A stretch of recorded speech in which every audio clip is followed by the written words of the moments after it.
조합제TV 시청자 여러분 안녕하십니까. 2020년 4월 8일 저녁입니다. 요사이 미래통합당이 이른바 막말 프레임에 휩쓸려 들어가서 일종의 자폭적 행동을 하고 있습니다. 막말이냐 아니냐 또 애매한 발언을 가지고 외부에서 문제를 제기하니까 화들짝 놀라가지고 이미 후보로 등록된 사람을 두 사람을 지금은 제명하기로 했어요. 한 사람은 제명이 확정되고 한 사람은 아마 내일쯤 최고위원회의 등을 통해서 확정 여부가 결정될 것 같은데, 이렇게 되면은 의석 두 개를 그냥 포기하는 겁니다. 근데 그만큼 중요한 발언이냐? 예컨대 조국을 변호한다든지 천안함 폭침이 북한 소행이 아니라고 한다든지 이 정도의 막말이냐? 아니면은 그것은 막말이 아니고 사실인데? 라고 생각할 수 있는 이 정도 사안 가지고 이렇게 자해적 또는 자살적 행동을 해야 되느냐 하는 생각이 들어서 이것을 황교안 대표가 김종인 선거대책위원장을 말려야 될 것 같습니다. 황교안 대표가 개입을 해가지고 리더십을 발휘할 때다, 이렇게 보입니다. 오늘 있었던 일은 이겁니다. 부천 병 지역구에 출마한 차명진 후보를 미래통합당 선거대책위원회가 제명 조치를 결정했다고 하는데, 이 제명을 선거대책위원회가 할 수 있는 건지, 최고위원회의에서 아마 추인이 되어야 될 사안인데, 그렇더라도 제명 조치를 결정했다는 말이 이게 맞는 건지 당 내규를 좀 들여다봐야 되겠네요. 최근 토론회에서 세월호 유가족에 관련해 언론 보도를 인용하며 부적절한 표현을 했다. 그럼 부적절한 표현이면 뭐 경고 정도 주어야지, 세상에 후보 자격을 박탈하는 거, 이건 완전히 사형 선고 아닙니까? 그리고 지금 한석이 소중한데, 더구나 수도권인데, 차명준 후보는 최근 있었던 OBS 주최 토론회에서 지난해 자신이 페이스북에 올린 글이 세월호 유가족에 대한 막말 논란을 빚었던 데 대한 질문을 받고 이런 요지의 이야기를 했습니다. 세월호 자원봉사자와 세월호 유가족이 텐트 안에서 말로 표현할 수 없는 문란한 행위를 했다는 기사를 이미 알고 있다면서 국민의 동병상련으로 국민성금 다 모아서 만든 세월호 텐트에서 잊지 못할 일을 벌린 자들을 향해서 그런 이야기를 한 것이라고 작년에 페이스북을 해명을 했습니다. 그것도 질문을 받고 한 겁니다. 그러면서 차 후보는 000 사건이라는 표현을 하기도 했습니다. 그러면서 이런 발언을 했습니다. 이어서 그럼에도 불구하고 자수하기는커녕 박근혜 전 대통령, 황교안 대표를 마치 세월호 주범인 것처럼 몰아치는 사람들, 그리고 그것을 이용해서 권력을 장악한 자들에게 저는 따끔하게 일침을 가한 것이다, 뭐 당당하게 이야기한 거 아닙니까? 그런데 이걸 가지고 통합당 선대위 측은 차 후보의 발언 내용은 사실 여부를 따질 문제가 아니라 우선 세월호 유가족 전체에 대한 모독이 될 수 있다는 판단을 해서 빠른 결정을 내리게 됐다. 그거 참 희한하네요. 사실 여부를 따질 문제가 아니라니. 사실이 가장 중요한데 사실 여부를 따지지 말고 저 좌파 세력이 들고 일어나니까, 외부 세력이 들고 일어나니까 유가족 전체에 대한 모독이다.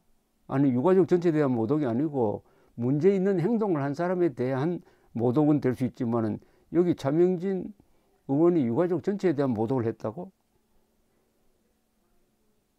지난해 차 후보는 페이스북에 세월호 유가족을 겨냥해서 자신의 죽음에 대한 세간의 동병상련을 회쳐먹고 찜쪄먹고 그것도 모자라 뼈까지 발라먹고 진짜 징하게 헤쳐먹는다고 해서 논란이 있어가지고 당원권 정지 3개월 징계 조치를 받았습니다.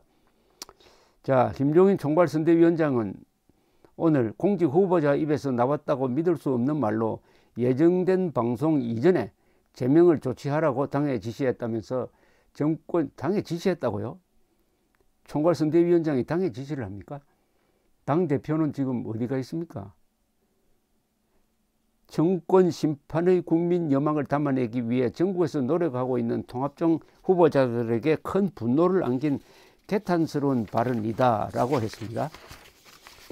차 후보는 조선일보 통화에서 이렇게 해명을 했습니다. 언론에 나온 기사 내용을 언급한 것일 뿐이며 일부 좌파 세력이 세월호 텐트를 성역시하면서 박 전 대통령이나 황교안 대표를 공격하는 것에 대해 문제 제기를 한 것이다. 이게 어떻게 논란이 될 수 있는지 이해할 수 없다.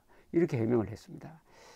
그리고 어제는 또 노인에 대한 부적절한 발언을 했다 해가지고 이 관악갑 김대호 후보를 또 제명을 해버렸습니다. 이 제명을 하면은 후보 자격을 상실합니다. 그는 2석을 이미 포기를 했어요. 아까운 수도권에서. 그만한 죄를 저질렀냐 한번 봅시다. 미래통합당이 오늘 중앙윤리위원회 전체 회의를 열어서 세대 비하 발언으로 논란을 일으킨 4.15 총선 서울 관악갑 김대호 후보를 제명키로 결정을 했는데 징계 사유는 선거 기간 부적절한 발언으로 당에 극히 유해한 행위를 했다. 자, 김대호 후보는 지난 6일 통합당 현장 선거대책회의에서 이런 발언을 했습니다.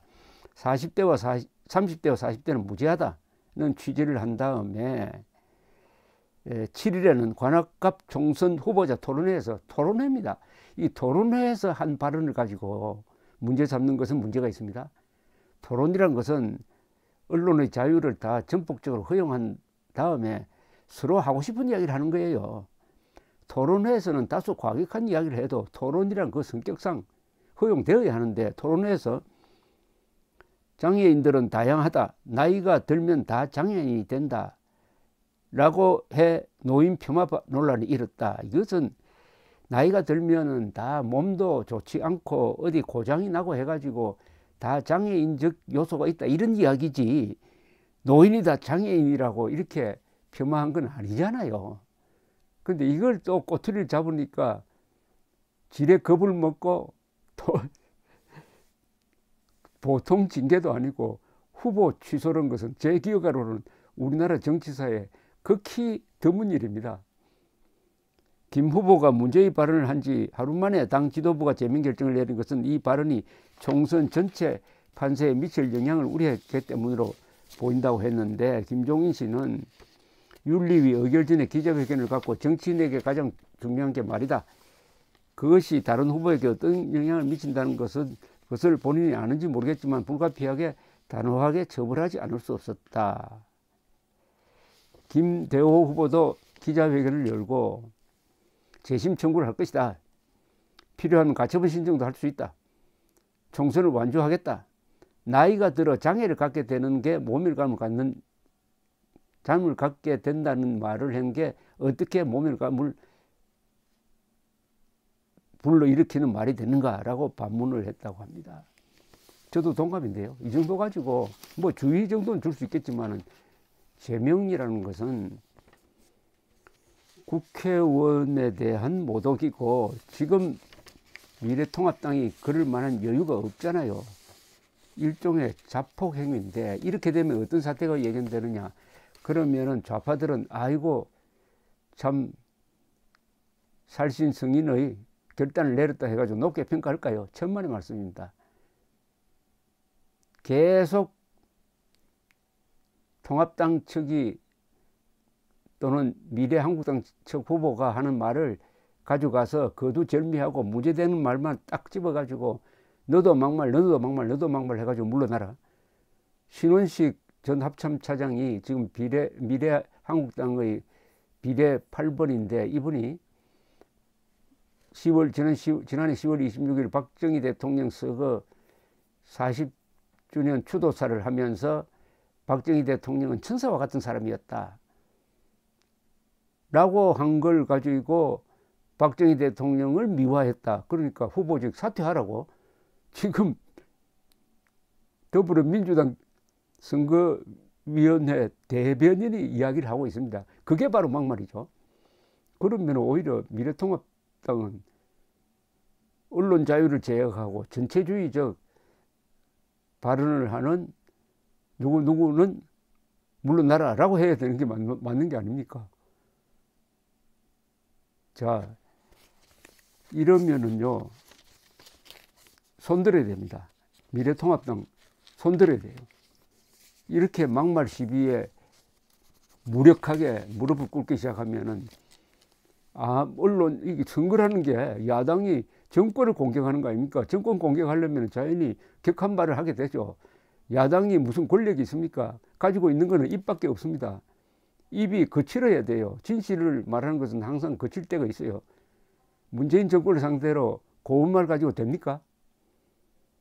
근데 그걸 다 막말 프레임으로 저쪽에서 공세를 펴면은 다 자르겠다는 거 아닙니까? 황교안 대표가 김종인 위원장을 제어해야 합니다. 그리고 최고위원회가 최종 결정을 갖고 있으니까 김대호, 차명진에 대한 제명을 철회시켜야 합니다. 이 황교안 대표도 지금 막말 프레임의 피해자입니다. 지난 1일 기자회견, 방송 기자클럽 초청 토론회에 나와가지고 황교안 대표가 이런 이야기를 했습니다. 이른바 텔레그램 M번방 사건과 관련해가지고 호기심 등에 의해 방에 들어왔는데 막상 적절하지 않다고 싶어서 활동을 그만둔 사람들에 대해서는 판단이 다를 수 있다고 본다. 개개인 가입자 중에서 범죄를 용인하고 남아있던 사람들은 처벌해야 한다. 그러나 호기심으로 그냥 들어왔다가 아차 이거 잘못 왔다 싶어서 나간 사람들까지는 처벌해야 될지를 좀 신중하게 생각해야 된다. 이런 이야기를 한 겁니다. 너무나 적절하고 신중한 이야기인데 이걸 가지고 또 언론이 무조건 다 처벌해야 된다고 하는데 왜 봐주려고 하느냐. 이렇게 막말 프레임을 만드니까 다른 언론도 황교안 대표가 무슨 큰 실언을 한 것처럼 이렇게 덤벼들고 이 당내에서도 황교안 대표가 적절한 말을 하지 않았다고 했답니다. 아니 너무나 신중한 이야기죠. 그러면 형사처벌은 고의성이 없으면 안 되는 거죠. 범죄의 고의성이 없는 사람까지 다 도매금으로 처벌해야 된다는 거. 이것 또한 독재적 발상입니다. 이건 법치주의가 아니에요. 황교안 대표는 법치에 따라서 경중을 가려야 된다고 한 걸 가지고 이렇게 이야기하면 어떻게 합니까? 황 대표는 모두 발언에서는 최근 M번방 사건이 우리 국민들 분노를 자아내고 있다. 절대적 무관용 원칙이 적용돼야 한다고 전제했지만은 고의성이 없는 일회성 가입자들은 신중해야 된다. 처벌하지 말라고 하는 것도 아니에요. 신중해야 된다. 이게 왜 막말입니까? 자, 이걸 통해서 미래통합당의 분위기를 알 수가 있습니다. 이런 노예근성 패배주의로는 좌파와 싸워서 이길 수가 없습니다. 막말인지 아닌지를 다른 사람이 멋대로 판단을 해가지고 막말 프레임을 덮어 씌워버리면은 지금식으로 사실 따질 필요가 없다는 거 아닙니까? 사실 따질 필요 없이 말썽을 일으켰으니까 잘한다. 나만 할 사람 한 사람도 없습니다. 김종인 대표가 막말하면 앞으로 또 김종인 대표 스스로 사표 내고 나가버릴 겁니까? 진실을 지킬 수 없는 집단은 존재할 가치가 없어요. 국가적 진실을 지키지 못하면 어떻게 됩니까? 박근혜 대통령이 세월호 때 해양경찰이 170 몇 명이나 구출한 걸 인정하지 않고 외부에서 해양경찰 잘못됐다고 하니까 그것이 맞다고 인정을 하면서 해경 해체 결정을 내렸던 거 아닙니까? 박근혜 당시 대통령이. 그래서 세월호 사태가 걷잡을 수 없이 커지고 결국 박근혜 대통령의 몰락으로 이어진 것 아닙니까? 이번에 차명진 후보를 만약 제명한다면은 미래통합당은 사실은 이번 선거를 포기하는 것이 될 것입니다. 본물처럼 터져가지고 완전히 막말 프레임에서 벗어나지 못한 상태에서 앞으로 일주일을 넘길 것입니다. 황교안 대표가 여기서 선을 그어야 됩니다. 주의 정도 주겠다. 후보를 제명하는 것은 전례도 없고 비례원칙에도 맞지 않다. 이렇게 단호하게 선을 그을 때 리더십을 회복할 수 있을 것이라는 생각이 들었습니다. 감사합니다.